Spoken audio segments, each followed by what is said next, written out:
देख अमित, पिछली वीडियो के अंदर तूने जो स्ट्रिक्ट मोड का कॉन्सेप्ट बताया था वो मुझे समझ में आ गया और उसमें समझने लायक इतना कुछ खास था भी नहीं। उसमें बस यही है कि अगर मुझे स्ट्रिक्ट मोड इनेबल करना है, अगर मुझे कंप्लीटली पूरी फाइल के अंदर स्ट्रिक्ट मोड का इनेबल करना है, तो मुझे उस फाइल के स्टार्टिंग के अंदर दो वर्ड्स लिखने हैं जो कि है यूज स्ट्रिक्ट और फिर टर्मिनेशन।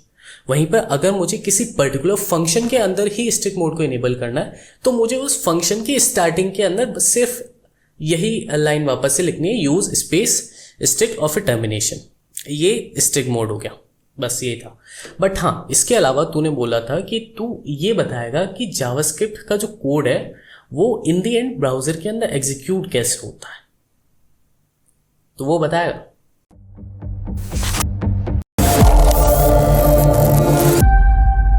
ठीक है अजय, तेरा जो क्वेश्चन है वो यही है ना कि हम जो भी जावास्क्रिप्ट का कोड लिखते हैं वो इन दी एंड ब्राउजर के अंदर रन कैसे करता है। तो इस क्वेश्चन को अपन दो पार्ट्स के अंदर डिवाइड करते हैं।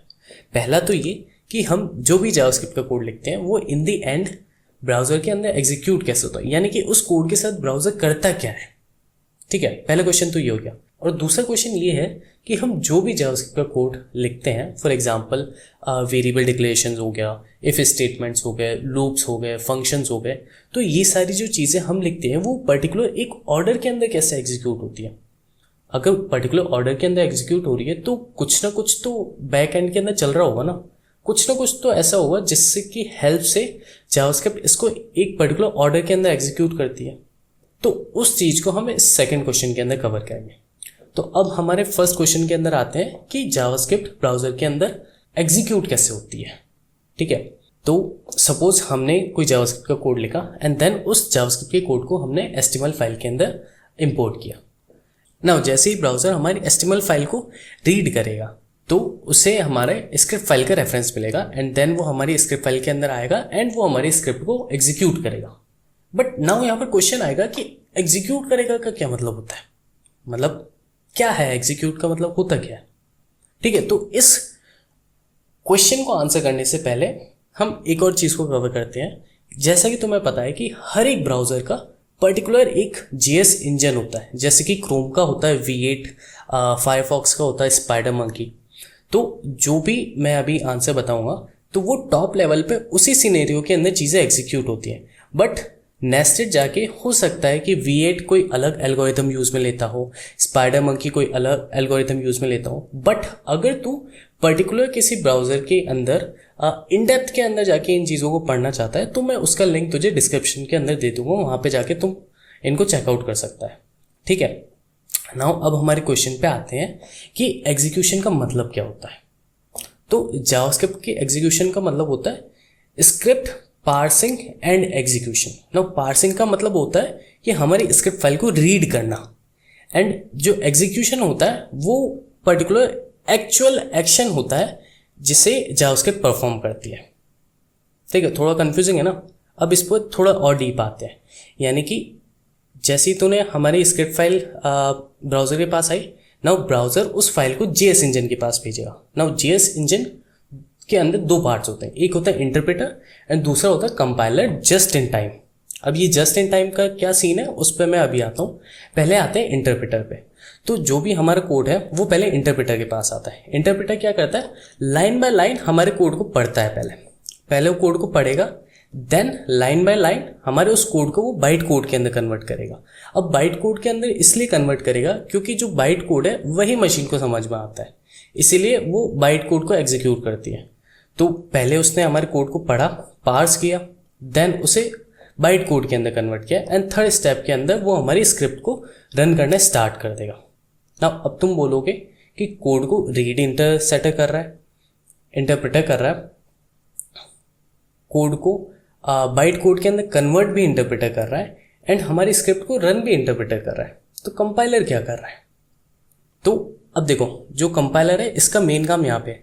सपोज करो लाइन बाय लाइन हमारा जो इंटरप्रेटर है वो हमारे कोड को बाइट कोड के अंदर कन्वर्ट कर रहा है, लेकिन अब यहाँ पे कंपाइलर का रोल ये है कि कंपाइलर उस कोड को ऑब्जर्व करेगा कि कहीं पे पर्टिकुलर कोड रिपीट तो नहीं हो रहा। अब रिपीट किस केस में होगा, सपोज करो हमारा फॉर लूप हो गया तो हर इटरेशन के अंदर चीज़ें रिपीट होती है, या फिर हमारा फंक्शन के कॉल हो गए, यानी कि एक ही फंक्शन को अपन मल्टीपल जगह पे कॉल कर रहे हैं तो वहाँ पे भी रिपीटेशन हो रहा है। तो जहाँ पे भी कोड के अंदर रिपीटेशन होता है वहाँ पर ये कंपाइलर उस कोड को as a hot code mark कर देता है, लेबल कर देता है कि भाई ये कोड है, ये हॉट कोड है। फिर वो जब जैसे एक बार कॉल हो गया, उसने उस कोड को हॉट कोड मार्क कर दिया। नाउ जब सेकेंड टाइम पे वो कॉल होगा तो इस बार इंटरप्रेटर सेम चीज़ रिपीट नहीं करेगा, क्योंकि अगर मैंने सपोज फंक्शन को वापस से कॉल किया तो फंक्शन के सारे स्टेप को इंटरप्रेटर को वापस से वही प्रोसेस करनी पड़ेगी कि भाई पहले लाइन को रीड करो, बाइट कोड में कन्वर्ट करो फंक्शन के कोड के लिए। तो उस चीज़ को, लेकिन ये चीज़ इंटरप्रेटर पहले भी कर चुका है और उस चीज़ को कंपाइलर ने ऑब्जर्व भी कर लिया। तो जैसे ही कंपाइलर उस चीज़ को ऑब्जर्व करता है वो उस कोड को उठा के मशीन कोड के अंदर कन्वर्ट कर देता है। एंड जैसे ही नेक्स्ट टाइम इस फंक्शन का कॉल आया बाइट कोड के अंदर तो यहाँ पर ये इंटरसेप्टर सेम प्रोसेस को रिपीट नहीं करेगा बल्कि ये मशीन कोड की तरफ रीडायरेक्ट कर देगा। इससे क्या होगा, इससे परफॉर्मेंस इंप्रूव होती है ना। ये तो एक टेक्निक हो गई जिसे कंपाइलर यूज में लेता है। अब ऐसी और भी कई सारी टेक्निक्स है जो कंपाइलर यूज में लेता है ना। अगर तुम्हें ये जस्ट इन टाइम कंपाइलेशन की पूरी प्रोसेस समझनी है तो उसमें मैं बताऊंगा तो बहुत टाइम लग जाएगा। तो मैं तुम्हें लिंक दे दूंगा, उसे तू डिस्क्रिप्शन में जाके चेकआउट कर लियो, ठीक है। तो मेन कॉन्सेप्ट देखो यहाँ पे समझ में आ जाना चाहिए कि इंटरसेप्टर का काम क्या है, कंपाइलर का काम क्या है। नाउ जैसे ही हमारा कोड कंप्लीट हो जाता है, एग्जीक्यूट हो जाता है, तो ये उस बाइट कोड को उठा के हमारे कंप्यूटर को दे देता है। फिर वो हमारे स्क्रिप्ट फाइल को रन कर देता है, जो कि हमें इन दी एंड रिजल्ट देखने को मिल भी जाता है। नाउ अब यहाँ पे एक चीज़ ये भी समझनी है कि जो कंपाइलर है वो हमारे पूरे बाइट कोड को मशीन कोड के अंदर कन्वर्ट नहीं करता है। वो केवल उस पर्टिकुलर हॉट कोड को या फिर जो भी particular optimization techniques compiler use में ले रहा है, केवल उसी को वो ऑप्टिमाइज करके मशीन कोड के अंदर कन्वर्ट करता है। बाकी हमारा कोड बाइट कोड के अंदर ही रहता है, ठीक है। नाउ ये हो गया जेएस इंजन का काम कि इस तरीके से ब्राउजर हमारे कोड को रीड करता है, ठीक है। नाउ अब इसके अलावा जो ब्राउज़र है, जो जेएस इंजन है, ये हमें कुछ ब्राउज़र एपीआईज भी देता है। अब एपीआईज कौन सी होती हैं, जैसे कि सपोज करो एक हमारी जावास्क्रिप्ट है एंड दूसरी है हमारी एचटीएमएल फाइल। अब हमें जावास्क्रिप्ट से एचटीएमएल फाइल में इंटरेक्शन करवाना है, तो अब दोनों चीज़ें अलग अलग हैं, तो इन दोनों के बीच में कोई मीडिएटर तो चाहिए। तो उस मीडिएटर को बोलते हैं ब्राउज़र एपीआईज, जो कि हमें जेएस इंजन प्रोवाइड कराता है। नाउ जो ब्राउज़र एपीआईज है वो कुछ प्री डिफाइंड फंक्शंस है जो कि हम जावास्क्रिप्ट के अंदर डायरेक्टली यूज़ में ले सकते हैं। लेकिन जब हम उन फंक्शंस को डायरेक्टली यूज़ में ले रहे होते हैं तो देन ये क्या, कोड तो वो भी इंटरप्रेटर के पास जाएगा, बट जब वो इंटरप्रेटर के पास जाता है तो इंटरप्रेटर को पता होता है कि ये जो कोड है वो जेएस इंजन के अंदर ऑलरेडी बिल्ट इन है, तो वो वहीं से उसको रेफर करके वहाँ से उसका मशीन कोड उठा लेता है और उसको वहाँ पे एग्जीक्यूट कर देता है।